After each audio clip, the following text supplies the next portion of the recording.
Now, if you're learning Spanish, you've probably noticed that the grammar can be a little bit tricky. And you may have had the experience that when you're listening to it or reading, you might understand, but when it comes time to speak, it's not quite as straightforward. It's a little bit like walking through a cactus field and getting injured mentally as you're trying to make it work. Now, there's no such thing as a right way and a wrong way to learn grammar, but I'd like to show you what I think is the most productive way that helps you learn Spanish grammar naturally, so that you don't have to be thinking about rules all the time, and you can start to learn to think a little bit like a native speaker. So let me take you over here to the board and show you what I mean.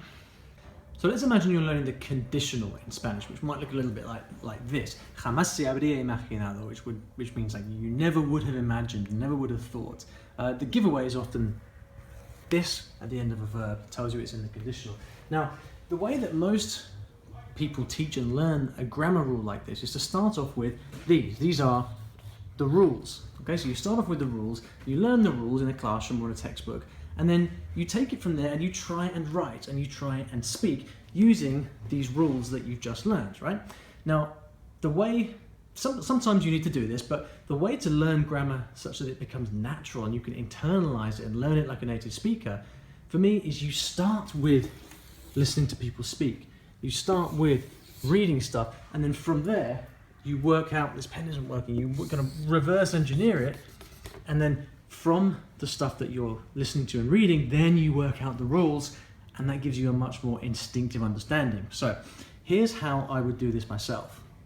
And this is something that either teachers or independent learners can apply. First of all, I'd start with a story. This is a story called La Astronauta, which is written using a lot of the conditional, so that it kind of makes it easier to focus on that particular tense, right? So I'd start with that, and I'd go and I'd begin by reading the whole thing through. So this is a short story in Spanish, again written with lots of the conditional, and I would simply read this through and try my best to understand the story. Now, when you're reading this stuff, you're not stopping to sort of analyze the text. You're not looking up and analyzing the way that the conditional is written and the verbs and all that stuff. You're simply reading and trying to enjoy the story for what it is, because what that means is that you are reading Spanish the way that it's meant to be read and enjoyed and understood, like a novel, exactly the same way that a native speaker would do it. And because then you get the understanding of the story and what actually happens, all of the grammar then inside suddenly has a really strong context. And it's only once you've got the context of the story or a narrative that you can really understand the way that the grammar works. You can't really truly understand grammar from a bunch of rules. It doesn't work like that. A rule is kind of an extrapolation of like the theory, how the language has come to be used. The way that you really understand grammar is through this, is actually through reading the stories. Now, the best way to enhance your understanding of a piece of text is by actually listening to it.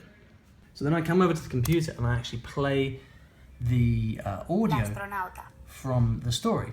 So then what you're doing then is you're reading along and you're listening at the same time. And when you do that, that's where the magic happens. The reading and the listening at the same time, it engages different parts of your brain.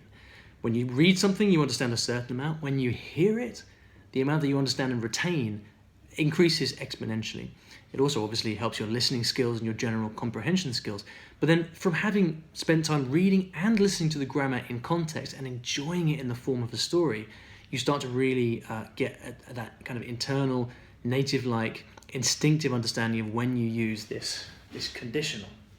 So what happens next? Well, of course you need to make sure that you actually understand the conditional. So that's why then after having read the story, I come over here and I look at the rules and I make sure that I understand exactly how the conditional works. I look at the step-by-step, the rules, look at some of the irregular verbs. This is the kind of the, this is the study bit, right? This is what this was originally.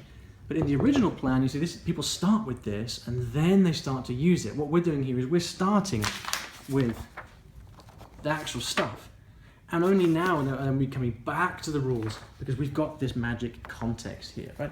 So once I understand what's going on with the grammar, then, well, I might go back and read the story again if I want to understand a little bit more about how the grammar works. But assuming that I've kind of understood the way I think the conditional works, what I then do is I start to put it into practice. Because up to this point, it's been receptive. We've been reading the story. We've then been listening to it. This is all receptive stuff, right? So now we need to start producing. So then I come to a version of the story where I've got the whole story here, a bunch of extra pages here are kind of hidden away, but the verbs are removed. Okay, we're studying the conditional, so what matters in the conditional is the verb, right?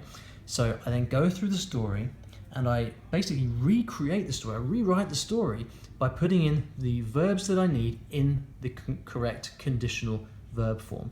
And then once you work through the entire story to the end, having written in the verbs themselves, that's when you know if you understand it. And I come back here and I take the original story and I check to see whether what I have written here is actually the same as the original, go through, kind of check my errors, and then do it again if I have to. So by doing things in this way, you've got this big, beautiful, organic process where you're not just learning the rules and then trying to apply them. You're starting with the whole. You're listening and reading to real Spanish and then understanding the meaning, understanding the story, understanding what it's trying to say. From there, then you can deduce the rules themselves so that you've got the context behind it. You know why and how it's being used. Now, the final bit is when you actually come to want to speak or to write, because you're coming from a place where you understand the true meaning, the true spirit of the grammar point you're trying to use, that gives you that instinctive, native-like understanding that only really native speakers have. So it's not necessarily the easiest way, but it's by far the most effective way to learn Spanish grammar, because by the time you get to the end, you really understand how it's all working. The tricky thing can be finding the right material to use. You can use anything for this, obviously. It can be, you can use books or short stories or podcasts or whatever. These particular materials we create in the Fluent Spanish Academy because we want to make it easy for you. So we have different short stories that are written in, for example, this one's just in the conditional, or mostly in the conditional. We have others that are just in the subjunctive, or comparing different past tenses, or ser and estar, the difference between those two.